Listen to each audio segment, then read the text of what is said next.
हिमालय की विशाल चोटियों के बीच स्थित एक अलौकिक धाम है केदारनाथ। ये वही पवित्र स्थान है जिसे भगवान शिव का निवास माना जाता है। क्या आपने कभी सोचा है कि यह मंदिर ऐसे दुर्गम क्षेत्र में कैसे बना, जहां आज भी सांस लेना कठिन हो जाता है? जहां आधुनिक सुविधाओं के बिना पहुंचना मुश्किल है, वहां सदियों पहले इतना विशाल और अद्भुत मंदिर आखिर किसने और कैसे बनाया होगा? हैरानी की बात यह भी है कि यह मंदिर लगभग 400 वर्षों तक बर्फ से ढका रहा, फिर भी इसकी संरचना को कोई नुकसान नहीं पहुंचा। न दीवारें टूटी, न पत्थर हिले। क्या यह केवल प्राचीन वास्तुकला का कमाल था, या फिर यहां किसी दिव्य शक्ति का संरक्षण मौजूद है? सोचिए, उस युग में न मशीनें थीं, न इंजीनियरिंग सॉफ्टवेयर, न क्रेन, न आधुनिक नक्शे, फिर भी इतने सटीक ढंग से ऐसा भव्य मंदिर कैसे तैयार किया गया? केदारनाथ केवल एक धार्मिक स्थल नहीं, बल्कि एक ऐसा रहस्य है जहां विज्ञान, आस्था और ब्रह्मांडीय ऊर्जा एक साथ महसूस होती है। अब बात करते हैं 16 जून 2013 की उस भयावह रात की, जब केदारनाथ क्षेत्र में भीषण आपदा आई। आसमान से मूसलाधार वर्षा हुई, बादल फटे, तेज जल प्रवाह ने सब कुछ बहा दिया। कई भवन नष्ट हो गए और हजारों लोगों की जान चली गई। लेकिन उसी समय एक चमत्कारिक घटना घटी। लगभग 20 फीट ऊंचा और करीब 30 टन वजनी विशाल पत्थर मंदिर के पीछे आकर रुक गया। उस शिला ने बाढ़ के बहाव को मोड़ दिया और मंदिर को सीधे प्रहार से बचा लिया। बाद में यही शिला भीमशिला के नाम से प्रसिद्ध हुई। वह आज भी मंदिर के पीछे स्थित है, मानो स्वयं यह घोषणा कर रही हो कि यहाँ किसी अदृश्य शक्ति का आशीर्वाद है। पर रहस्य यहीं समाप्त नहीं होता। केदारनाथ मंदिर के कपाट हर वर्ष 6 महीनों के लिए बंद कर दिए जाते हैं। इस दौरान वहां न कोई पुजारी रहता है, न कोई सेवक, न कोई नियमित देखभाल होती है। फिर भी जब मंदिर दोबारा खोला जाता है तो गर्भगृह में रखा दीपक जला हुआ पाया जाता है। आखिर यह कैसे संभव है? इसके साथ ही एक और रहस्य जुड़ा है। यहां स्थापित शिवलिंग का आकार यह सामान्य गोलाकार नहीं, बल्कि त्रिकोणीय स्वरूप में दिखाई देता है। आखिर ऐसा क्यों? क्या यह केवल संयोग है, या इसके पीछे कोई गहरा आध्यात्मिक संकेत छिपा है? आज इस वीडियो में हम आपको केदारनाथ की उन्हीं अनसुलझी परतों तक ले जाएंगे, जहां हर पत्थर इतिहास सुनाता है, हर दीवार में रहस्य छिपा है और हर मोड़ पर विज्ञान भी मौन हो जाता है। तो अंत तक हमारे साथ बने रहिए, क्योंकि यह केवल एक कथा नहीं, बल्कि आपके विश्वास को नई दिशा देने वाली यात्रा है। अगर आप हमारे चैनल पर नए हैं तो चैनल को सब्सक्राइब जरूर करें और कमेंट में हर हर महादेव लिखना न भूलें। केदारनाथ मंदिर हिमालय की गोद में स्थित है और इसे भगवान शिव के 12 ज्योतिर्लिंगों में से एक माना जाता है। यह मंदिर समुद्र तल से 3583 मीटर की ऊंचाई पर बना हुआ है। इतनी ऊंचाई पर स्थित इस अद्भुत धाम को देखकर हर किसी के मन में सवाल उठता है, आखिर इसे किसने बनाया? क्या देव शक्तियों ने, या प्राचीन भारत के अद्भुत शिल्पकारों ने? मंदिर की बनावट अपने आप में असाधारण है। यह विशेष प्रकार के भूरे पत्थरों से निर्मित है, जो उस क्षेत्र में स्वाभाविक रूप से उपलब्ध नहीं है। इसका अर्थ है कि निर्माण के समय 6 से 8 टन वजनी विशाल पत्थरों को 20 से 30 किलोमीटर दूर से लाया गया होगा और 12,000 फीट की ऊंचाई तक पहुंचाया गया होगा। सोचिए, उस समय बिना सड़क, बिना मशीन और बिना आधुनिक साधनों के यह कार्य कैसे हुआ होगा? आज की उन्नत तकनीक भी ऐसे निर्माण को चुनौतीपूर्ण मानती है। सबसे आश्चर्यजनक बात यह है कि इन पत्थरों को जोड़ने के लिए सीमेंट या लोहे का उपयोग नहीं किया गया, बल्कि एक अत्यंत उन्नत इंटरलॉकिंग तकनीक अपनाई गई, जिसमें पत्थरों को इस प्रकार तराश कर जोड़ा गया कि वे बिना किसी बाहरी सहारे के मजबूती से टिके रहें।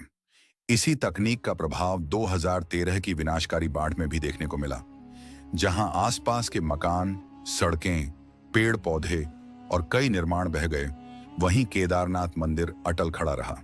विशेषज्ञों का मानना है कि इसकी मजबूत संरचना और इंटरलॉकिंग निर्माण शैली ने इसे सुरक्षित रखा।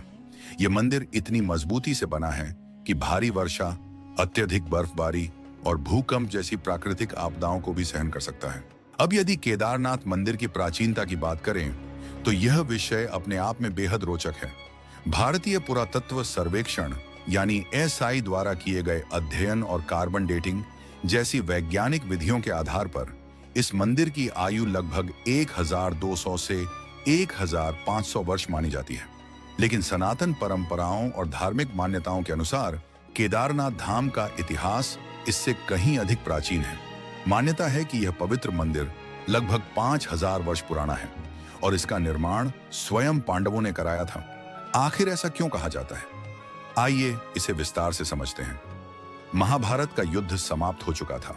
युद्ध में पांडवों ने अपने ही संबंधियों, गुरुओं और अनेक योद्धाओं का वध किया था। विजय प्राप्त करने के बाद भी उनके मन में शांति नहीं थी, क्योंकि वे इस कर्म को पाप मानते थे। इसी अपराध बोध से मुक्ति पाने के लिए वे भगवान शिव की शरण में पहुंचे, लेकिन भगवान शिव उनसे प्रसन्न नहीं थे। वे युद्ध के विनाश से दुखी थे, इसलिए पांडवों को दर्शन देना नहीं चाहते थे। शिव जी उनसे बचने के लिए हिमालय के केदार क्षेत्र में चले गए और वहां उन्होंने भैंसे का रूप धारण कर लिया। जब पांडव केदार भूमि पहुंचे, तब भगवान शिव अन्य पशुओं के झुंड में शामिल होकर वहां से निकलने लगे। परंतु पांडवों की भक्ति और श्रद्धा इतनी प्रबल थी कि वे उन्हें पहचानने के लिए दृढ़ संकल्पित थे। कथा के अनुसार भीम ने एक विशाल मार्ग बनाकर सभी भैंसों को एक ओर से गुजरने को कहा, ताकि शिव जी छिप न सकें। तभी युधिष्ठिर की दृष्टि एक ऐसे भैंसे पर पड़ी जो सामान्य व्यवहार नहीं कर रहा था और मार्ग से जाने से बच रहा था। वे तुरंत समझ गए कि यह कोई साधारण पशु नहीं, बल्कि स्वयं महादेव हैं। भीम ने उस भैंसे को पकड़ने का प्रयास किया, लेकिन उसी क्षण वह धरती में समाने लगा। भीम ने तेजी से उसका कुबड़ पकड़ लिया, जबकि शेष शरीर भूमि में विलीन हो गया। मान्यता है कि वही कुबड़ आज केदारनाथ में शिवलिंग के रूप में पूजित है। इसी कारण यहां स्थापित शिवलिंग सामान्य गोलाकार न होकर विशिष्ट त्रिकोणीय आकार का दिखाई देता है।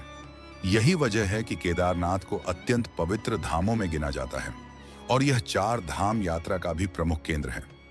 कहा जाता है कि भगवान शिव के अन्य अंग अलग अलग स्थानों पर प्रकट हुए। उनकी भुजाएं तुंगनाथ में, मुख रुद्रनाथ में, नाभि मध्यमहेश्वर में और जटाएं कल्पेश्वर में प्रकट हुईं। इन 5 पवित्र स्थलों को आज पंच केदार के नाम से जाना जाता है। इसके बाद भगवान शिव ने पांडवों को दर्शन दिए और उन्हें उनके पापों से मुक्ति का आशीर्वाद प्रदान किया। इसी कृतज्ञता भाव से पांडवों ने वहां भगवान शिव का भव्य मंदिर निर्मित कराया, जिसे आज हम केदारनाथ धाम के रूप में जानते हैं। लेकिन इतिहास यहीं समाप्त नहीं होता। 8वीं शताब्दी में आदि शंकराचार्य ने भारत भर में धर्म जागरण का अभियान चलाया। उन्होंने उत्तराखंड पहुंचकर केदारनाथ मंदिर का पुनरुद्धार कराया और इसे व्यवस्थित रूप प्रदान किया। इसी काल में उन्होंने देश के प्रमुख तीर्थ स्थलों को विशेष महत्व दिया, जिन्हें आगे चलकर 4 धाम के रूप में जाना गया। उन्होंने पूजा पद्धति, साधना और वैदिक परंपराओं को व्यवस्थित किया। आज भी केदारनाथ और बद्रीनाथ जैसे धामों में कई विधियां उनके स्थापित नियमों के अनुसार मानी जाती हैं।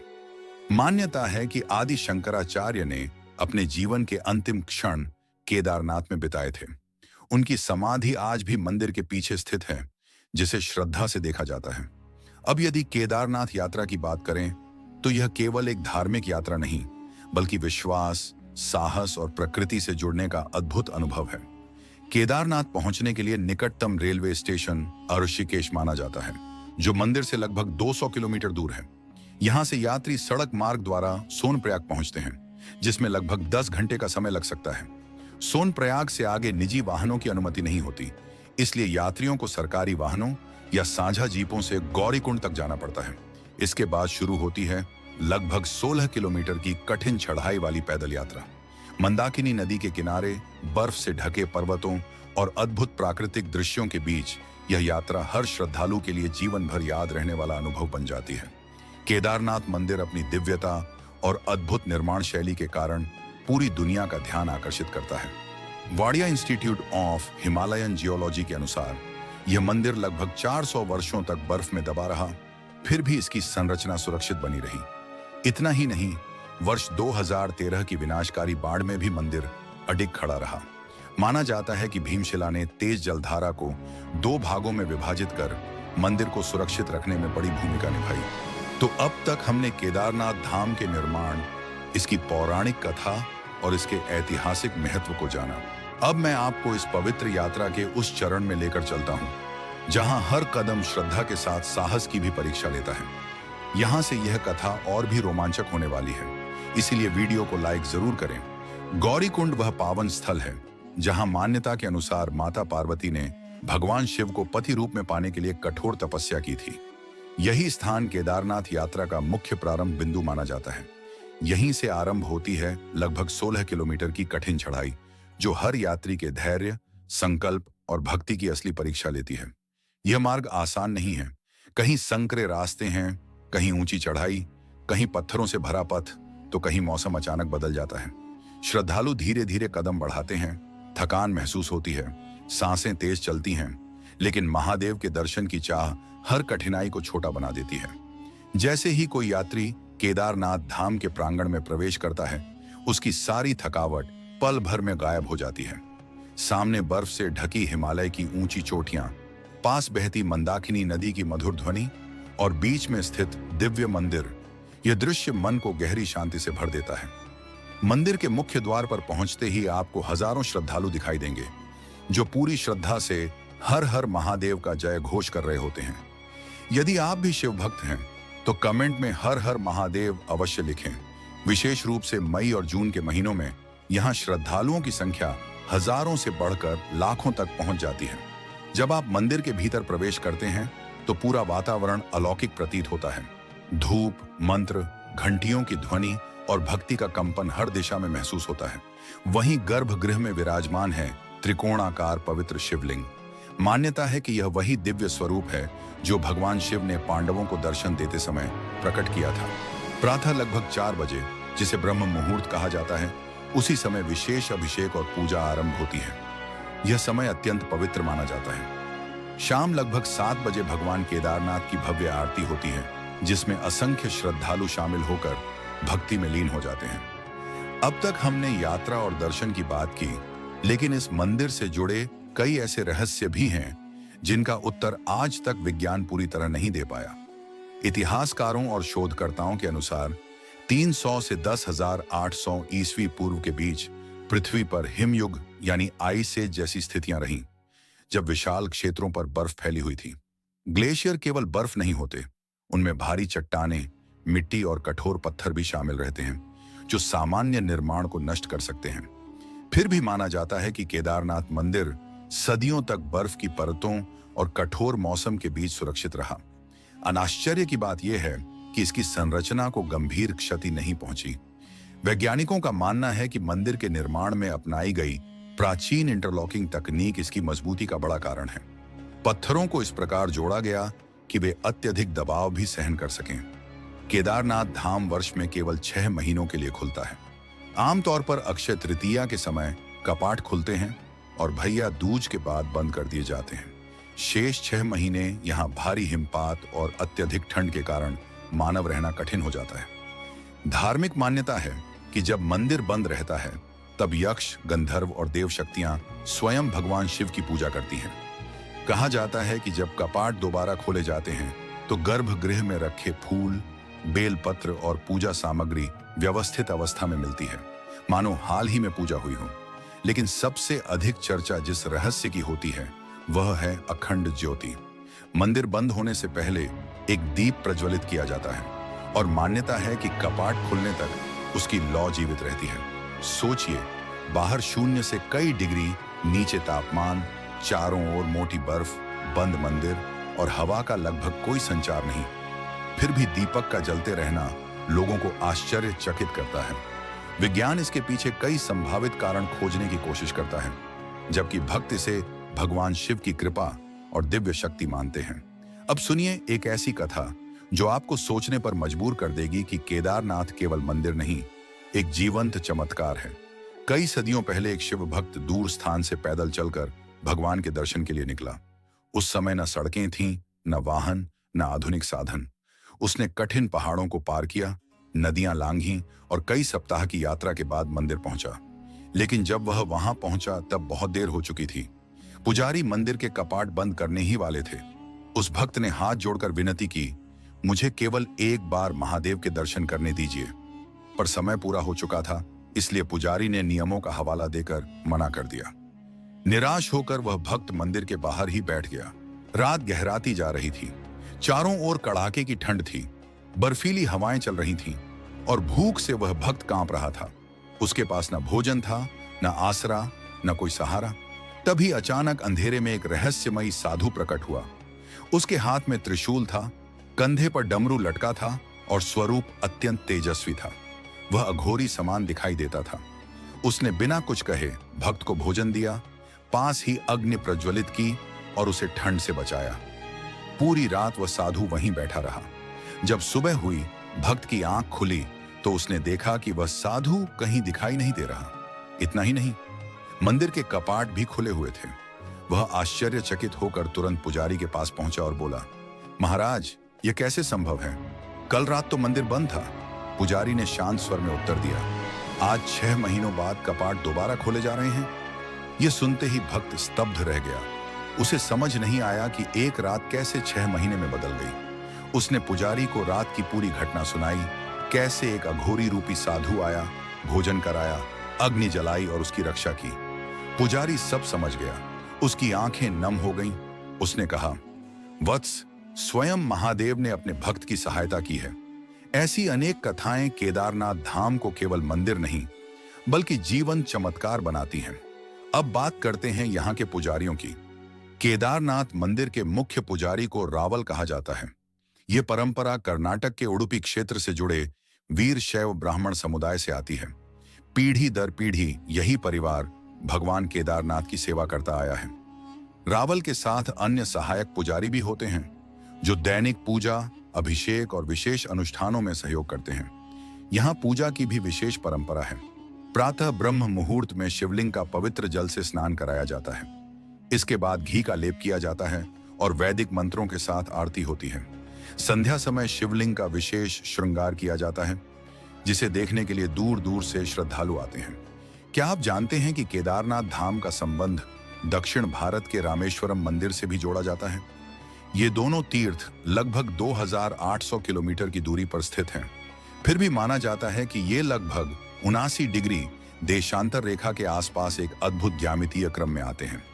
केदारनाथ से लेकर कालेश्वर, ओंकारेश्वर, महाकालेश्वर और रामेश्वरम तक कई शिवधाम एक विशेष रेखा पर स्थित बताए जाते हैं। कई शोधकर्ता इस व्यवस्था को रहस्यमयी ऊर्जा मार्ग या ले लाइन जैसा मानते हैं, जहां प्राचीन मंदिरों को विशेष खगोलीय और वास्तु गणनाओं के आधार पर स्थापित किया गया था। भारतीय परंपराओं में ऐसे स्थलों को साधना, ध्यान और ऊर्जा केंद्र माना जाता है। शायद यही कारण है कि इन मंदिरों में प्रवेश करते ही अलग प्रकार की शांति और शक्ति महसूस होती है। अब आप इस वीडियो के अंतिम और सबसे रहस्यमयी भाग में पहुंच चुके हैं। अब मैं आपको एक ऐसी कथा सुनाने जा रहा हूं जिसके बारे में बहुत कम लोग जानते हैं। मान्यता है कि जो इस कथा को श्रद्धा से सुनता है उस पर शिव कृपा बनी रहती है। बहुत समय पहले केदारनाथ अपने पूर्ण वैभव में था। आसपास की पर्वत श्रृंखलाओं में अनेक साधु, योगी और ऋषि तपस्या में लीन रहा करते थे। उन्हीं में एक महान तपस्वी थे, स्वामी अनंतानंद। उन्होंने हिमालय की गुफाओं और कंधराओं में वर्षों तक कठोर साधना की थी। एक दिन गहरे ध्यान में उन्हें दिव्य अनुभूति प्राप्त हुई। उस अनुभूति में उन्हें एक गुप्त गुफा का दर्शन हुआ जो केदारनाथ से कुछ दूरी पर स्थित थी। लेकिन उस गुफा का प्रवेश द्वार सामान्य नहीं था। वह इतना रहस्यमय और छिपा हुआ था कि कोई साधारण व्यक्ति उसे खोज ही नहीं सकता था। कहा जाता है कि उस गुफा के भीतर एक प्राचीन और अत्यंत शक्तिशाली शिवलिंग स्थापित था, जिसे स्वयं भगवान शिव का दिव्य स्वरूप माना जाता था। यह कोई सामान्य शिवलिंग नहीं था।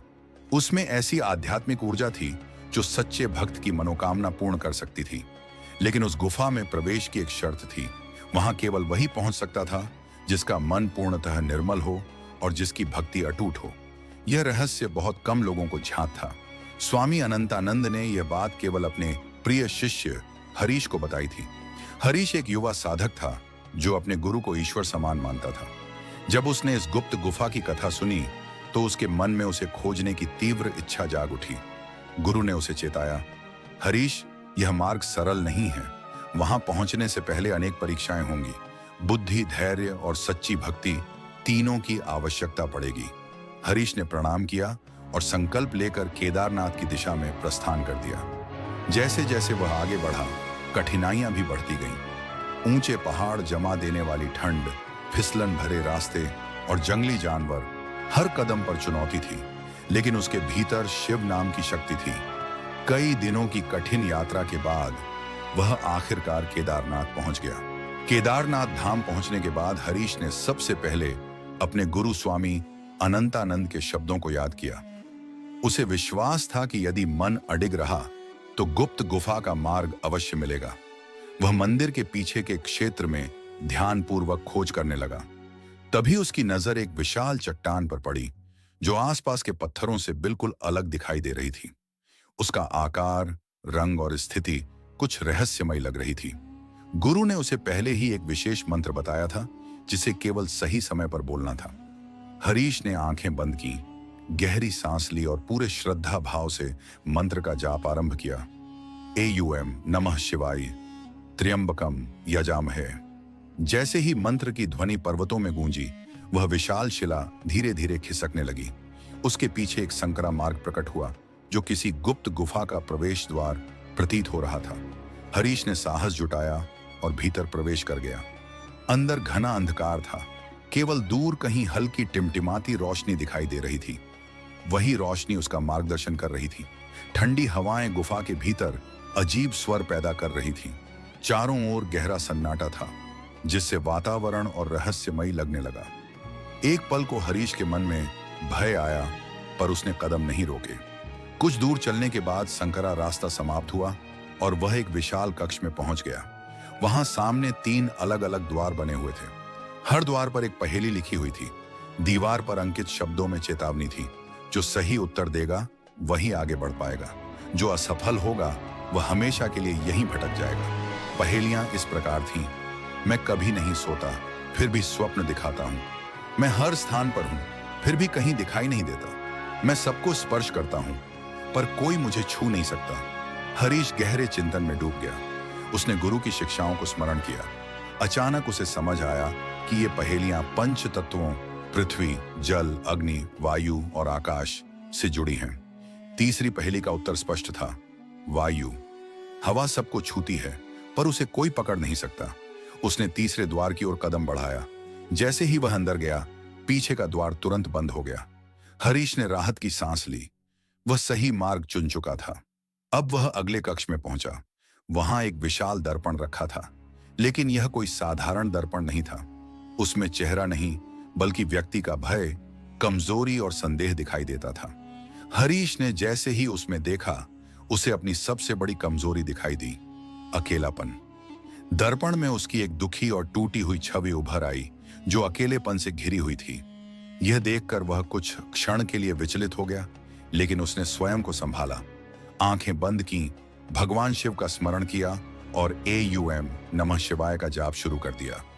धीरे धीरे उसका मन शांत होने लगा। उसने दृढ़ स्वर में कहा, मैं अपने भय से बड़ा हूं, क्योंकि मेरे साथ स्वयं महादेव हैं। इतना कहते ही दर्पण कांपने लगा। उसमें दिखाई दे रही भयावह छवि मिट गई। अब उसी दर्पण में हरीश की नई छवि दिखाई दी, एक निडर, आत्मविश्वासी और तेजस्वी साधक की। कुछ ही क्षणों में दर्पण स्वयं विलीन हो गया और सामने एक नया मार्ग खुल गया। हरीश अब अंतिम कक्ष में पहुंच चुका था। उसने देखा, मध्य में एक अद्भुत शिवलिंग स्थापित था, जो काले दिव्य पत्थर से निर्मित था। उसके चारों ओर चमकती हुई तेजस्वी आभा फैली हुई थी। पूरा कक्ष ऊर्जा से स्पंदित हो रहा था। हरीश जैसे ही उसके समीप पहुंचा, उसका शरीर कांप उठा। वहां की शक्ति इतनी प्रबल थी कि वह स्वतः ही झुक गया। उसने हाथ जोड़कर प्रार्थना की, प्रभु, मुझे ऐसी शक्ति दें जिससे मैं अपने गुरु के सपनों को पूरा कर सकूं और संसार का कल्याण कर सकूं। तभी पूरे कक्ष में गूंजती हुई दिव्य आवाज सुनाई दी, हे भक्त, तुमने श्रद्धा, धैर्य और साहस से इस रहस्य तक पहुंचने का अधिकार पाया है। यह शक्ति तुम्हारे भीतर पहले से ही विद्यमान है। यह शिवलिंग केवल उसे जागृत करेगा, पर स्मरण रहे, इस सामर्थ्य का उपयोग केवल परोपकार और धर्म के मार्ग पर करना। हरीश की आंखों से आनंद के आंसू बह निकले। उसने सिर झुकाकर महादेव का आभार व्यक्त किया। अब हरीश के मन में एक ही प्रश्न उठ रहा था, क्या वह इस रहस्यमयी गुफा से सुरक्षित बाहर निकल पाएगा और अपने गुरु के चरणों तक वापस पहुंच सकेगा? वह बाहर जाने के लिए आगे बढ़ा, लेकिन जैसे ही मुख्य द्वार तक पहुंचा, उसने देखा कि पत्थरों से बना विशाल प्रवेश मार्ग बंद हो चुका है। उसने वही मंत्र दोहराया जिसका प्रयोग करके वह अंदर आया था। बार बार जाप किया, पूरे विश्वास से किया, लेकिन इस बार द्वार नहीं खुला। हरीश कुछ क्षणों के लिए चिंतित हो गया। तभी उसे अपने गुरु स्वामी अनंतानंद की कही हुई बात स्मरण हुई। गुरु ने कहा था, जो भी इस दिव्य गुफा में प्रवेश करता है उसे बाहर निकलने के लिए एक त्याग करना पड़ता है, और वह त्याग उसी वस्तु का होना चाहिए जो उसके लिए सबसे प्रिय हो। यह सुनकर हरीश गहरे विचार में डूब गया। उसके पास धन नहीं था, आभूषण नहीं थे, कोई बहुमूल्य वस्तु भी नहीं थी, लेकिन उसके पास एक ऐसी चीज थी जो संसार की हर संपत्ति से अधिक मूल्यवान थी। उसके गुरु द्वारा दिया गया पवित्र रुद्राक्ष। वह रुद्राक्ष केवल माला नहीं था, बल्कि गुरु का आशीर्वाद, विश्वास और प्रेम का प्रतीक था। हरीश की आंखें नम हो गईं। कुछ पल वह मौन खड़ा रहा, फिर उसने श्रद्धा से वह रुद्राक्ष शिवलिंग पर अर्पित कर दिया और हाथ जोड़कर बोला, हे महादेव, यही मेरे जीवन की सबसे प्रिय धरोहर है। मैं इसे आपके चरणों में समर्पित करता हूँ, कृपा कर मुझे मार्ग दें। जैसे ही उसने यह कहा, गुफा में तेज प्रकाश फैल गया। धरती हल्की कांपी और बंद पड़ा विशाल द्वार धीरे धीरे खुलने लगा। हरीश बाहर आ गया। वह सुरक्षित था, पर उसके मन में एक हल्का दुख भी था। फिर भी भीतर से उसे यह अनुभूति हो रही थी कि उसने जो खोया वह वास्तव में खोया नहीं, बल्कि भगवान को समर्पित किया है। जब हरीश अपने गांव पहुंचा तो वहां का दृश्य देखकर वह स्तब्ध रह गया। पूरा गांव महामारी की चपेट में था। लोग पीड़ा में थे, कई बीमार पड़े थे, परिवार सहायता के लिए पुकार रहे थे। चारों ओर भय और निराशा का वातावरण था। यह देखकर हरीश ने उसी क्षण संकल्प लिया कि वह गुफा में प्राप्त दिव्य शक्ति का उपयोग केवल जन कल्याण के लिए करेगा। उसने रोगियों की सेवा शुरू की, प्रार्थना की, जड़ी बूटियों का उपचार किया और अपनी आध्यात्मिक शक्ति से लोगों में नई ऊर्जा जगाई। धीरे धीरे गांव के लोग स्वस्थ होने लगे। निराशा की जगह आशा लौट आई। हरीश की भक्ति, त्याग और सेवा भाव ने पूरे गांव को नया जीवन दे दिया। लेकिन इस कथा का सबसे बड़ा रहस्य आज भी अनसुलझा है। कहा जाता है कि वह गुप्त गुफा आज भी केदारनाथ की पर्वत श्रृंखलाओं में कहीं छिपी हुई है। कुछ लोगों का विश्वास है कि वह दिव्य शिवलिंग आज भी वहीं विराजमान है, पर आज तक कोई उसे खोज नहीं पाया। यह रहस्य आज भी हिमालय की बर्फीली वादियों में मौन खड़ा है। तो यह थी केदारनाथ से जुड़ी एक अद्भुत और रहस्यमयी कथा। अगर आपने यहां तक वीडियो देखा है तो आपको हमारी जगन्नाथ धाम पर बनाई गई विशेष डॉक्यूमेंट्री भी जरूर पसंद आएगी, जिसमें हमने मंदिर से जुड़े अनेक रहस्यों और चमत्कारों को विस्तार से बताया है। यदि यह वीडियो आपको अच्छी लगी हो तो चैनल को सब्सक्राइब जरूर करें, वीडियो को लाइक करें और अपने मित्रों के साथ साझा करें, ताकि हम आपको आगे भी ऐसी ही दिव्य, रहस्यमयी और प्रेरणादायक यात्राओं पर ले जा सकें।